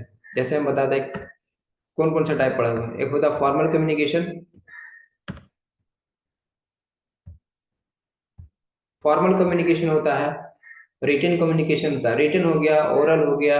रिटन में क्या होता है, कम्युनिकेशन जिसमें हम लोग रिटन के जरिए से दूसरे के साथ बात करते हैं, यानी कि लेटर। जैसे आप यहाँ पे पहले जमाने में, आज से 20 ईयर्स एगो, 20 साल पहले, 20 साल पहले क्या होता था, हम लोग जो है ना, जब हमारे पास टेलीफोन नहीं था, मोबाइल नहीं था, इस तरह का कम्युनिकेशन मीडिया नहीं था, हमारे पास वीडियो कॉन्फ्रेंस नहीं होता था, फोन पे बात नहीं होता था, हम लोग लेटर लिखते थे। यानी एक आदमी बिहार में बैठे बैठे दिल्ली में लेटर लिखा, एक आदमी दिल्ली में बैठे बैठे बिहार में आदमी को लेटर लिखा, एक हफ्ते के बाद लेटर उसके घर पे आया, तो उसके घर में जो है ना पढ़ा, तो क्या हो गया, लेटर के जरिए से उनके हाल चाल मालूम चल गया कि जो आदमी दिल्ली में रह रहा है वो सेफ कैसे रह रहा है, सब चीज ठीक ठाक है। ये ओल्ड कम्युनिकेशन था, जिसको बोलते रिटन कम्युनिकेशन। उसके बाद हमारा रिटन कम्युनिकेशन के बाद आया हमारा टेलीफोन आया, ठीक है, जिसमें हमारा क्या हो गया, वर्चुअल कम्युनिकेशन होने लगा, कि हम जो है ना वहाँ बैठा हुआ एक आदमी बहुत दूर में बैठा हुआ है और लाइव बात हो रहा है उससे। क्या हो रहा, लाइव बात हो रहा है, मतलब कि अभी हम जो बात कर रहे हैं, पहले क्या था लेटर में, हम जो बात कर रहे हैं वो एक साइड का बात पहुंच रहा है एक हफ्ते के पास, मगर अभी तुरंत पहुंच जा रहा है। जैसे हम आपके साथ क्लास कर रहे हैं तो अब मेरा बात तुरंत आपको पहुंच जा रहा है, आप जो बोले तुरंत मेरे पास आ गया। तो इस एज में हम लोग आ गए कि कम्युनिकेशन एडवांस हो गया। तो कम्युनिकेशन एडवांस हो गया, उसके बाद रिटन कम्युनिकेशन से इसमें आ गया, मगर रिटन कम्युनिकेशन खत्म हो गया ऐसा नहीं है, क्योंकि रिटन कम्युनिकेशन हमेशा है और हमेशा रहेगा। क्यों? क्योंकि एजुकेशन में रिटन कम्युनिकेशन हमेशा बाकी रहेगा। देखो हम यहाँ पे पढ़ा रहे हैं आपको, अगर हम ये लिख, वो जो स्क्रीन पे जो शेयर कर रहे हैं वो क्या है, रिटन है, तो ये रिटन कम्युनिकेशन हो रहा है आपके साथ। इसको हम हटा दें, खाली मुंह से बोले तो फिर आपको क्या होगा मालूम नहीं चलेगा। अगर रिटन रहेगा तो आप उसको नोट कर सकते हो, बाद में देख सकते हो कि क्या। तो रिटन कम्युनिकेशन हमेशा रहेगा। तो ये कम्युनिकेशन के मीडियम है, रिटन है, उसके बाद एक वर्चुअल है, ये सारा चीज क्या कम्युनिकेशन है। तो फॉर्मल कम्युनिकेशन में जो हम लोग सबसे पहले पढ़ते हैं, उसके बाद इंफॉर्मेशन, इनफॉर्मल हो गया। फॉर्मल क्या होता है, अब जब कंपनी की बात आता है तो एक formal informal communication. Formal communication वो हो गया जिस कम्युनिकेशन में हम लोग रिटेन चीज करते हैं according to the plan, according to the law और अकॉर्डिंग टू प्लान। प्लान के अकॉर्डिंग जो कम्युनिकेशन होता है और लॉ के अकॉर्डिंग कम्युनिकेशन होता है उसको फॉर्मल कम्युनिकेशन कहते हैं। क्या हुआ इसका मीनिंग, इसका मतलब क्या हो गया, कि देखो हम और आप जो है ना कम्युनिकेशन कर रहे हैं, कंपनी के अंदर आ रहे हैं किसी काम को डिस्कस करने के लिए, ठीक है। तो कंपनी के अंदर अगर किसी काम को डिस्कस करने के लिए आ रहे हैं तो कंपनी का जो काम का प्रोसीजर क्या है वो पहले से डिफाइन किया हुआ है, पहले से प्रिपेयर किया गया है, पहले से बनाया गया है। और हम लोग क्या करते हैं उसको, जब कम्युनिकेशन करते हैं तो कंपनी के रूल रेगुलेशन को फॉलो करते हुए, कंपनी के रूल रेगुलेशन को मान करके हम कम्युनिकेशन करते हैं, ठीक है। इनफॉर्मल कम्युनिकेशन क्या हो गया, जैसे हम लोग क्या होता है लोकल लैंग्वेज में जो बातचीत करते हैं। जैसे आदमी देखोगे कि आप बाहर में जाओगे तो दो किस्म के लोग मिलेंगे आप, एक ऐसा आदमी मिलेगा जो कंपनी के अंदर ऑर्गेनाइजेशन में काम करता है, ठीक है, और एक आदमी जो कहीं ऑर्गेनाइजेशन में काम नहीं करता है, बस सिर्फ बाहर है। तो दोनों का कम्युनिकेशन में क्या होगा, जो आपका ऑर्गेनाइजेशन में काम करता है, जो एजुकेटेड पर्सन है, जो रिस्पेक्टफुल पर्सन है, वो किसी से बात करेगा तो उसको बात करने का जो है ना जो वर्ड्स वगैरह यूज करेगा वो सभी लोगों की तरफ, यानी कि एजुकेटेड लोगों की तरफ यूज करेगा। कोई गाली गलौज नहीं करेगा, किसी को इंसल्ट नहीं करेगा, किसी को नीचा नहीं दिखाएगा, तो स्टैंडर्ड बात करेगा। जैसे हम लोग देखते हैं टीवी चैनल में जो एंकर लोग जो बात करेगा, टीवी चैनल का एंकर एंकर हो गया, या कोई स्पीच सुनते हैं, तो वो कम्युनिकेशन जो होता है वो फॉर्मल कम्युनिकेशन, मतलब कि उसमें कोई किसी किस्म का मिलावट नहीं होता है, अपना एक स्टैंडर्ड को मेंटेन करता है। तो जो फॉर्मल कम्युनिकेशन होता है उसमें एक स्टैंडर्ड मेंटेन करना रहता है। ठीक है, जैसे आप कंपनी में जाओगे तो आपको अनाप शनाप नहीं बकना होगा, उल्टा सीधा बात नहीं करना होगा, बल्कि जो चीज रिक्वायर्ड चीज है वही बोलना होगा। तो जब हम कंपनी के अंदर कोई प्लान को डिस्कस करने के लिए आएंगे, कंपनी के अंदर जो है ना कोई काम को डिस्कस करने के लिए आएंगे, तो जो हमारा जो कम्युनिकेशन होगा वो फॉर्मल कम्युनिकेशन होगा। इवन आप इंटरव्यू के लिए भी जाओगे तो एचआर के साथ जो आपका कम्युनिकेशन होगा वो फॉर्मल कम्युनिकेशन होगा। इनफॉर्मल कम्युनिकेशन क्या हो गया, मतलब कि हम लोग का लोकल लैंग्वेज जो आपका बाहर में बात हो गया, जिसमें कभी कोई आदमी जो है दूसरे को इंसल्ट करता है, मजाक करता है, हंसी करता है, ये सारा चीज क्या होता है, इनफॉर्मल कम्युनिकेशन होता है। ठीक है, तो फॉर्मल इनफॉर्मल ओरल कम्युनिकेशन क्या हो गया, ओरल ओरल कम्युनिकेशन आती है रिटन। ओरल कम्युनिकेशन जैसे हम लोग जानते हैं कि जैसे होता है बातचीत करके जो कम्युनिकेशन होता है, जो बातचीत करके जो कम्युनिकेशन होता है उसको बोलते हैं ओरल कम्युनिकेशन। जैसे अभी हमारा क्या हो रहा, हम आपसे बात कर रहे हैं, ठीक है, और ये सब चीज को हटा दिए, जो रिटन है वो सबको हटा देते हैं, तो हमारा आपका जो कम्युनिकेशन होगा वो ओरल कम्युनिकेशन होता है। जैसे आप देखते हैं टेलीफोन पे बात करते हैं, ठीक है, या फिर आप देख टेलीफोन पे जब बात करते हैं तो आपका कम्युनिकेशन क्या होता है, ओरल कम्युनिकेशन होता है, उसमें कोई रिटन नहीं होता है। एक होता है रिटन कम्युनिकेशन, रिटन कम्युनिकेशन में सारा चीज लिख करके बात करते हैं, क्या करते हैं, लिख करके। जैसे पहले जमाने में बता रहे थे आपको, रिटन कम्युनिकेशन में एक लेटर आ रहा, लेटर में एक आदमी ने अपने सारा मैसेज को लिख दिया और लेटर पोस्ट कर दिया, जिसके एड्रेस पे पोस्ट किया उसको एक हफ्ते बाद रिसीव हो गया, उसने उस मैसेज को पढ़ लिया। तो ये कम्युनिकेशन जो क्या हो गया वो रिटन कम्युनिकेशन हुआ। आज भी रिटन कम्युनिकेशन है, आप स्कूल में जाते हो पढ़ने के लिए तो आपको बोर्ड पे क्या करता है टीचर, दोनों कम्युनिकेशन करता है, एक ओरल कम्युनिकेशन होता है और रिटन कम्युनिकेशन होता है और फॉर्मल कम्युनिकेशन होता है। ठीक है, तो बोर्ड पे क्या करता है टीचर, टीचर जो क्या करेगा बोर्ड पे ऊपर आपको जो मैसेज देना है, जो पढ़ाना है उसको बोर्ड के ऊपर लिखता है, फिर उसको वर्बली एक्सप्लेन करता है। तो जो वर्बली एक्सप्लेन करता है उसको बोलते हैं ओरल कम्युनिकेशन, जिसमें आपको जो है ना वो बताता है, मुंह से आपके साथ कम्युनिकेशन करता है। और रिटन चीज आप बोर्ड के ऊपर देखते हो, जैसे क्लास में हो रहा कि आप जो है ना रिटन चीज के ऊपर आप देख रहे हो, स्क्रीन के ऊपर आपका रिटन चीज लिखा हुआ है, हम उसको एक्सप्लेन कर रहे हैं तो ओरल कम्युनिकेशन हो गया। और बात करने में जो हम क्या कर रहे हैं, फॉर्मल कम्युनिकेशन कर रहे हैं, कि इधर उधर का कोई बात नहीं हो। ठीक है, तो ये हमारा फॉर्मल कम्युनिकेशन होता है। इनफॉर्मल कम्युनिकेशन हो गया ओरल और रिटन कम्युनिकेशन। एक हो साइलेंट कम्युनिकेशन। साइलेंट कम्युनिकेशन क्यों, देखो बहुत सारे ऐसे लोग हैं जिसका हियरिंग लॉस हुआ है, यानी कि वो बचपन से जो है ना या तो गूंगे हैं या बहरे हैं, गूंगे यानी डम, बचपन से गूंगे हैं या बचपन से बहरे हैं। इस तरह का अगर डिसेबल आदमी है, जिसका जिसका जिसको जो रिटेन और रिटेन कम्युनिकेशन कर सकते हैं मगर ओरल कम्युनिकेशन नहीं कर सकते, यानी कि बातचीत नहीं कर सकते हैं, उसके लिए साइलेंट कम्युनिकेशन यानी कि साइन लैंग्वेज यूज होता है। आप जानते होंगे ऐसे बहुत सारे स्कूल्स हैं इंडिया में और अक्रॉस द वर्ल्ड, जिसमें इस तरह के डिसेबल लोगों को पढ़ाया जाता है, जिसमें उसको जो है ना उसको साइन लैंग्वेज के थ्रू वो उंगली से इशारे करेंगे और वो सारा बात हो जाएगा, इसको बोलते हैं साइलेंट कम्युनिकेशन। क्या होता है कि दूसरा लैंग्वेज उसको, उसका चूंकि उसका हियरिंग लॉस है, उसका बोलने की कैपेसिटी नहीं है, उसके अंदर बोलने का लॉस, बोलने का जबान जो है ना वो नहीं है, उसका बचपन से उस बंद है, इसके वजह से क्या होता है उसको साइलेंट कम्युनिकेशन कराया जाता है। तो ये हमारा कम्युनिकेशन का टाइप हो गया। फॉर्मल हो गया, इनफॉर्मल हो गया, जब कंपनी में काम करोगे फॉर्मल कम्युनिकेशन मेंटेन करना होगा, इंटरव्यू फेस करोगे फॉर्मल कम्युनिकेशन मेंटेन करना होगा।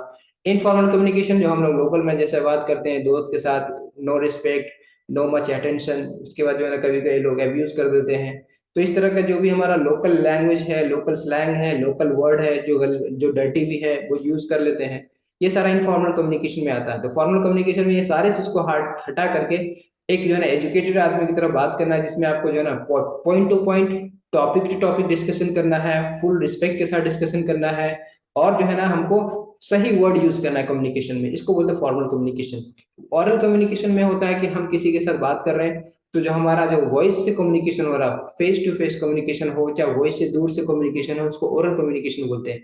रिटन कम्युनिकेशन में जो लिख करके हम लोग मैसेज पास करते हैं, जो लिख करके लोगों को मैसेज देते हैं, वो कम्युनिकेशन को बोलते हैं रिटन। साइलेंट में क्या होता है, जो डिसेबल है बचपन से, जिसके हेडिंग लॉस है, सुनने की कैपेसिटी नहीं है, उसका सुन नहीं सकता, बोलने का नहीं है, डम है, गूंगा बहरा है, तो इस इन लोगों के लिए कम्युनिकेशन होता है। क्योंकि क्या होता है कि हर कंपनी के अंदर सबके लिए एक रिजर्वेशन होता है, जो डिसेबल आदमी होता है, जो आदमी डिसेबल है उसके लिए कंपनी के अंदर एक रिजर्वेशन होता है। क्यों, क्योंकि कानून ने उसको हक दिया है कि ऐसे आदमी जो डिसेबल है उसको भी नौकरी दिया जाए, ताकि उनका भी फैमिली चल सके, वो भी कर सके, क्योंकि उसको जब पढ़ाने का जो प्रावधान है, जब उसको पढ़ाने का प्रोविजन है, जब उनको पढ़ाने का सिस्टम है, तो उनको नौकरी देने का भी सिस्टम होना चाहिए। तो जब ऐसे स्कूल से जहाँ पे पढ़ाया जाता है, तो ऐसे ऑर्गेनाइजेशन में ऐसी जगह भी होनी चाहिए जहाँ उनको नौकरी मिल सके। तो ये लोग चूंकि डिजेबल है, और ऐसे लोग जो डिजेबल नहीं है उसके बराबर नहीं है ये। क्योंकि अगर आपको आपका इंटरव्यू लिया जाए, अरे गूंगे का इंटरव्यू लिया जाए, तो आप तो मुंह के वजह से फटाफट बोल करके सारा दे दोगे इंटरव्यू, और वो तो कुछ नहीं कर पाएगा। इसके लिए वो आपसे, आपके वजह से क्या हो गया, वो फिजिकली डाउन है, वो उसका फिजिकली स्ट्रक्चर उससे आपसे डाउन है, इसलिए उसको क्या रिजर्वेशन दिया जाता है कि उसका उसका भी इंटरव्यू होगा, उसके उसके लैंग्वेज में इंटरव्यू होगा और उसको जॉब दिया जाएगा। तो साइलेंट कम्युनिकेशन भी कंपनी के अंदर होता है। अब इसके बाद हम लोग पढ़ने वाले हैं कम्युनिकेशन बैरियर। कम्युनिकेशन बैरियर क्या होता है? कम्युनिकेशन में कौन कौन सी रुकावट है, कौन कौन सा चीज है जो हमारे कम्युनिकेशन के अंदर रुकावट बन जाता है, जिसके वजह से हम कम्युनिकेशन जो है ना नहीं कर पाते हैं। कौन कौन सा रुकावट है? बैरियर मतलब रुकावट। कम्युनिकेशन में क्या क्या रुकावट है? देखो, कम्युनिकेशन में सबसे पहला रिक्वायर रिक्वायर रिक्वायर जो रुकावट है, जो पहला बैरियर है, जो रुकावट है, वो पहला human and personal. Human and personal में क्या क्या रुकावट है वो पढ़ेंगे सबसे पहले। सबसे पहले पर्सनल इमोशन। क्या है? Personal emotion. पर्सनल इमोशन क्या होता है? हर आदमी इमोशनल है। हर आदमी क्या है? इमोशनल है। कोई किसी बात पे इमोशन होता है, कोई किसी बात पे इमोशन होता है। जैसे किसी के लिए इमोशन उसका फैमिली है, अगर फैमिली में किसी पर्सन को किसी किस्म को किसी नुकसान होता है, तो वो फैमिली क्या होता है? इमोशनल हो जाता है। कोई आदमी इतना सेंसिटिव है कि उसको जो है ना कोई एब्यूज कर दे, उससे वो इमोशन हो जाता है। कोई आदमी ऐसा है जिसको साथ अगर है ना इतना सेंसिटिव है कि उसके साथ कुछ मिसबिहेव हो जाए या कुछ मिस यूज हो जाए, तो इमोशन हो जाता है। बचपन में हमारा सामान गुम हो जाता तो हम इमोशनल होकर रोने लगते थे। तो पर्सनल इमोशन ये क्या है? बैरियर है। पर्सनल इमोशन बैरियर है। क्यों? आप किसी वर्कर को अगर ट्रेनिंग देते हो या किसी आदमी को ट्रेनिंग देते हो, अगर वो बहुत सेंसिटिव आदमी है, तो क्या होगा? क्योंकि आप बोलोगे, आपको लगता है कि अगर इसको थोड़ा डांट दिए तो रोने लगेगा, तो आपके लिए ट्रेनिंग देना मुश्किल हो जाएगा। तो आपके लिए कम्युनिकेशन क्या हो गया? उसके साथ बैरियर हो गया कि आपको जो है ना इस बात का ख्याल रखना होगा कि वो आदमी किस मेंटेलिटी का है, कितना उसका ह्यूमन इमोशन कैसा है, उस हिसाब से उसके साथ आपके साथ रिलेशन बना के रखना होगा उस तरह से। तो अलग अलग आदमी का अलग अलग इमोशंस है, अलग अलग आदमी का अलग अलग जो है ना कैरेक्टर है। तो ये पर्सनल इमोशन क्या हो गया? ये एक रुकावट हो गया कम्युनिकेशन में। अगर जो है ना, इसलिए हम खुल के किसी से बात नहीं कर पाते हैं, क्योंकि उसका इमोशन अलग है, उसका जो है ना उसका सेंस अलग है। ठीक है। अब आता है बायस। बायस जिसको बोलते हैं जेंडर बायस। जैसे मेल और फीमेल दो कैटेगरी है। जैसा कम्युनिकेशन मेल के साथ किया जा सकता है, वैसा कम्युनिकेशन फीमेल के साथ नहीं किया जा सकता। जब फीमेल के साथ कम्युनिकेशन करेंगे हम, तो हमारा जो है ना कम्युनिकेशन का लैंग्वेज थोड़ा स्टैंडर्ड होना चाहिए। ऐसा नहीं होना चाहिए कि किसी को हर्ट हो, ऐसा कम्युनिकेशन लैंग्वेज नहीं होना चाहिए। ऐसा हमारा जो है ना बोलने का रवैया भी नहीं होना चाहिए। तो फीमेल को कम्युनिकेशन होगा, क्योंकि आपके ऑर्गेनाइजेशन में सिर्फ मेल काम नहीं करते हैं, फीमेल भी काम करते हैं किसी ऑर्गेनाइजेशन में। जब आपका किसी फीमेल के साथ काम होगा, जन तो बायस जब फीमेल के साथ काम होगा, तो आपको उस हिसाब से प्रिपरेशन करके रखना होगा कि ये लेडीज है, इसके साथ हमको ऐसे बात करना होगा, ऐसा रिस्पेक्ट उनको शो करना होगा। और जब मेल है, तो मेल मेल के साथ जब बात करता है तो ये रिस्ट्रिक्शन नहीं होता है। ठीक है। मेल जब मेल के साथ बात करता है तो ये रिस्ट्रिक्शन नहीं होता है, ये वो नहीं सोचता है। बल्कि जब मेल फीमेल के साथ बात करेगा, कंपनी में किसी कंपनी में ट्रेनिंग दे रहा है, फीमेल उसका कोई अटेंडी है जो ट्रेनिंग अटेंड कर रहा फीमेल है, तो इसके लिए क्या होगा? उसको ये बायस होता है। तो ये रुकावट है। ये क्या चीज है? ये रुकावट है। ये रुकावट गलत नहीं है, मगर ये रुकावट है। हम लोग ये पढ़ रहे हैं कि हमको कम्युनिकेशन में क्या क्या रुकावट है, तो ये हमारा रुकावट है। गलत रुकावट नहीं है, बल्कि ये रुकावट है सिर्फ। ह्यूमन ये हो गया, ह्यूमन फैक्टर सारा है। जैसे पर्सन का इमोशंस हो गया, ये रुकावट है।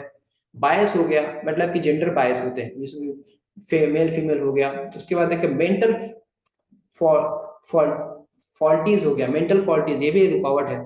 हर आदमी का मेंटल स्ट्रेस अलग अलग होता है। मेंटल डेवलपमेंट भी सबका अलग अलग है।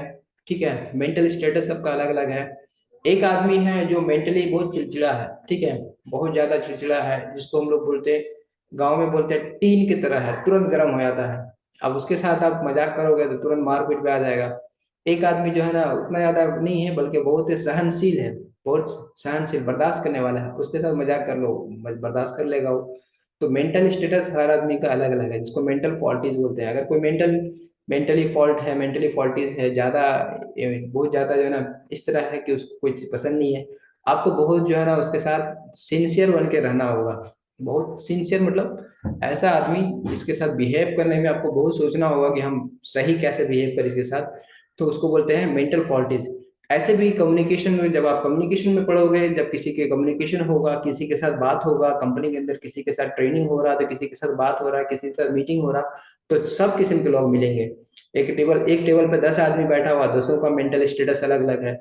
आप कुछ बात करोगे, वो भड़क जाएगा, वो बोले नहीं ये नहीं होगा। एक बात करोगे, ये बोलेगा नहीं ये होगा। तो इस तरह के से अलग अलग, ये सब बैरियर है कम्युनिकेशन में, कि जब कम्युनिकेशन में होगा तो अलग अलग आदमी का मेंटल स्टेटस अलग अलग है, ये सारा बैरियर बन जाता है। ठीक है। तो ये बैरियर गलत नहीं है, मगर बैरियर है, ये हमेशा हमारा कंपनी में ये सब होगा ही। इसको हम ह्यूमन फैक्टर, इसको हटा नहीं सकते, क्योंकि इंसान है ना, रोबोट तो है नहीं कि सबको एक ही जैसा बना दिया जाए।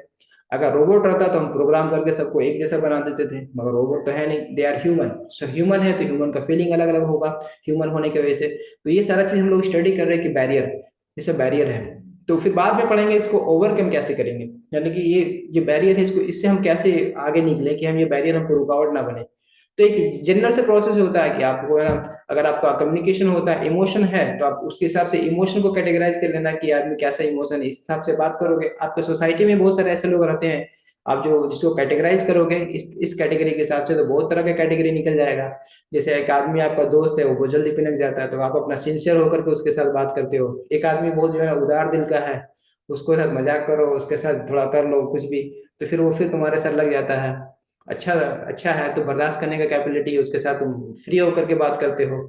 इसी तरह से है ना, कोई फीमेल है उसके साथ तुम्हारा रवैया अलग होता है, तुम अच्छा सेंसिटिव होकर बात करते हो। कोई मेल है तो उसके साथ तुम्हारा रवैया अलग होता है, तुम्हारा कम्युनिकेशन अलग होता है। ठीक है। मेंटल स्टेटस, तुम समाज देखते होंगे सोसाइटी में ऐसा बहुत सारे लोग हैं जो बहुत चिड़चिड़ा है, लोगों से दूर रहते हैं, कभी तुमको जरूरत पड़ गया तो उसको उस हिसाब से तुम बात करके उसको मैनेज कर लेते हो। तो कंपनी के ऑर्गेनाइजेशन के अंदर भी ये सारी चीज बैरियर रहता है। कॉम्पिटेंसीज, कॉम्पिटेंसी जो है ना, ये इंपॉर्टेंट चीज है।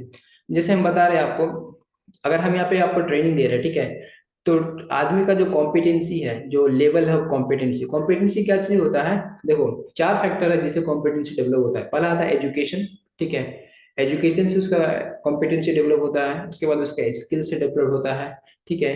उसके बाद उसका एजुकेशन हो गया, स्किल्स हो गया, नॉलेज हो गया। ठीक है। नॉलेज, स्किल्स एंड एजुकेशन और experience. Knowledge, education, skills, experience, 4 चीज होता है जिससे कॉम्पिटेंसी डेवलप होता है। एक आदमी के अंदर नॉलेज बहुत है, ठीक है, एजुकेटेड है, स्किल्स है, ठीक है, और एक्सपीरियंस है, तो वो फुल कॉम्पिटेंट आदमी है। कॉम्पिटेंट आदमी मतलब ये है कि जैसे हम आपको पढ़ा रहे हैं, ठीक है, तो मेरे पास नॉलेज है, एजुकेशन है, मेरे पास स्किल्स है और एक्सपीरियंस है, तब तो हम आपको ट्रेनिंग दे पा रहे हैं। नहीं तो अगर इसमें से कोई चीज नहीं होता तो हम ट्रेनिंग नहीं दे पाते थे आपको। जैसे हमारे पास नॉलेज नहीं होता तो हम पढ़ाते कैसे आपको। स्किल्स नहीं होता हमारे अंदर, तो स्किल्स नहीं होता तो हम आपको एक्सप्लेन नहीं कर पाते। ये सारा प्रेजेंटेशन बना करके, लाइव सारा चीज करके हम जो आपको पढ़ा रहे हैं, हम इस चीज के लिए स्किल्ड है तब तो कर पा रहे हैं। एक्सपीरियंस नहीं होता तो हम एक पॉइंट को नहीं बता पाते आपको। ठीक है। उसी तरह हमारा जो है ना स्किल्स हो गया और एक्सपीरियंस, ये सारा चीज 4 फैक्टर हो गया जिससे कॉम्पिटेंसी डेवलप होता है। ये 4 फैक्टर हर आदमी का अलग अलग होता है। अलग अलग क्यों होता है? क्योंकि एक आदमी का एजुकेशन कम है तो उसका कॉम्पिटेंसी कम होगा, एक आदमी का एजुकेशन ज्यादा है उसको कॉम्पिटेंसी ज्यादा होगा, एक आदमी का जो है ना, एक आदमी को नॉलेज कम है उसको कॉम्पिटेंसी अलग होगा। जब आप कंपनी के अंदर कम्युनिकेशन करोगे तो इस तरह का आदमी सब कैटेगराइज हो जाएगा on the basis of competency. और कंपनी में प्रमोशन, कंपनी के अंदर जो है ना कैटेगराइजेशन होता है पोजीशंस का on the basis of competition होता है, sorry competencies on the competent. जो वर्ड है इसका, ये कॉम्पिटेंसी एक जो है ना कैरेक्टर है, और जो मेन वर्ड है उसको बोलते हैं कॉम्पिटेंट। जैसे आप बोलोगे ना, कंपनी के अंदर बोलता है competent supervisor, competent safety officer, competent person, competent engineer, ये वर्ड यूज किया था। मतलब कि ऐसा आदमी जो उस जॉब को फुल्ली सेटिस्फाइड करता हो, उसके अंदर ये चारों क्वालिटी अंदर हो। तो यहाँ पे हम पढ़ने जा रहे हैं कम्युनिकेशन बैरियर क्यों बन जाता है। हर आदमी का कॉम्पिटेंसी अलग अलग है, हर आदमी अलग अलग कॉम्पिटेंट है, इसलिए कम्युनिकेशन बैरियर बन जाता है। एक आदमी जो है ना बहुत बहुत शार्प है, बहुत तेज है, उसका कॉम्पिटेंट है, और एक आदमी लेस कॉम्पिटेंट, तो दोनों के साथ जब कम्युनिकेशन करेंगे तो दोनों का कम्युनिकेशन का लेवल अलग अलग होगा। इसलिए जो शार्प ऑब्जेक्ट है, जो शार्प आदमी है, जो ज्यादा कॉम्पिटेंट है, उसको लेस इंस्ट्रक्शन भी देते हैं तो समझ जाता है, कम भी उसको बताएंगे, कम इंफॉर्मेशन देंगे तो भी समझ जाएगा। और जिसको कॉम्पिटेंट कम है उसको ज्यादा टाइम देना होगा, ज्यादा समझाना पड़ेगा। तो ये कम्युनिकेशन बैरियर हुआ ना। कम्युनिकेशन बैरियर इसलिए हुआ क्योंकि हम जो है ना सबको एक साथ नहीं समझा सकते। जैसे आप दोनों क्लास ले रहे हो, अगर मेरे पास क्लास स्ट्रेंथ 20 लोगों का क्लास स्ट्रेंथ हो जाता है, 20 लोगों का, और चूंकि हम सबका साथ सबको क्लास ले रहे हैं तो हमको सबका कॉम्पिटेंसी लेवल पता है कि कौन का किसका कॉम्पिटेंसी लेवल क्या है। जो ट्रेनर होता है उसको पता चल जाता है, जैसे हमको भी पता है कि किसका क्या लेवल है। अगर हम एक स्टैंडर्ड मेंटेन करें कि जो है ना इस स्टैंडर्ड से हम ट्रेनिंग देंगे, तो क्या होगा, जो लेस कॉम्पिटेंट होगा वो छूट जाएगा, वो उसको सब बाउंस होने लगेगा, वो छोड़ देगा, क्लास छूट जाएगा, तो पीछे ही रह जाएगा। और जो जो कॉम्पिटेंट लड़का होगा, जो उस स्टैंडर्ड को अचीव कर पाएगा, वही लोग क्लास को अटेंड करेगा। तो इससे क्या हो जाएगा, तो बैरियर हुआ ना, सबके लिए तो नहीं हो पाया वो क्लास। इसलिए सबके लिए अगर हम क्लास करना चाहते हैं तो हमको जो है ना कॉम्पिटेंट क्या होना होगा, हमको कॉम्पिटेंसी लेवल को लेस करके ट्रेनिंग देखना होगा कि हम तो every one could reach the interview. अगर हम पूरा इंग्लिश क्लास लेंगे, पूरा इंग्लिश में ही बात करेंगे, तो प्रकाश को दिक्कत हो जाएगा, या फिर कभी फैयाज को दिक्कत हो जाएगा, या कोई दूसरा लड़का दिक्कत हो जाएगा। तो इसलिए हम ऐसा लैंग्वेज अडेप्ट करेंगे, ऐसा लैंग्वेज में बात करेंगे जो सबके लिए आसान हो, इजी अंडरस्टैंडिंग हो। तो इस तरह से कॉम्पिटेंसी सबका अलग अलग है। तो कॉम्पिटेंसी अलग होने से कम्युनिकेशन बैरियर हो जाता है कि जो है ना अब एक चीज से नहीं कर सकते हम। अब आता है परसेप्शन। परसेप्शन क्या होता है, आदमी का जो ख्याल होता है, जो आदमी का ख्याल, ख्याल उर्दू वर्ड है, हिंदी में उसको क्या बोलेंगे, जैसे एक आदमी का परसेप्शन है, सोच विचार, आदमी का जो सोच विचार होता है वो इसको बोलते हैं परसेप्शन।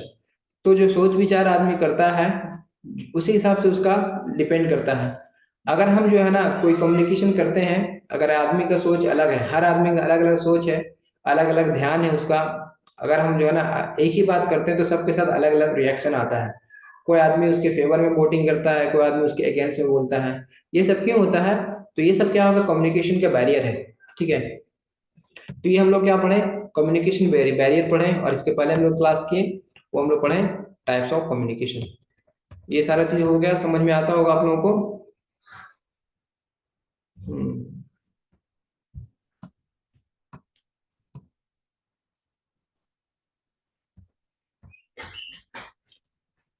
देखो अब जो स्टार्ट करने वाला है सीमेंटिक। सीमेंटिक क्या होता है, सीमेंटिक होता है कि हम जो भी डिस्प्ले करते हैं, जो आदमी पढ़ सके, ठीक है, जो उसको डिस्प्ले करते हैं ताकि वर्कर को जो मैसेज देने के लिए, रिटन मैसेज देने के लिए जो यूज होता है उसको बोलते हैं सीमेंटिक।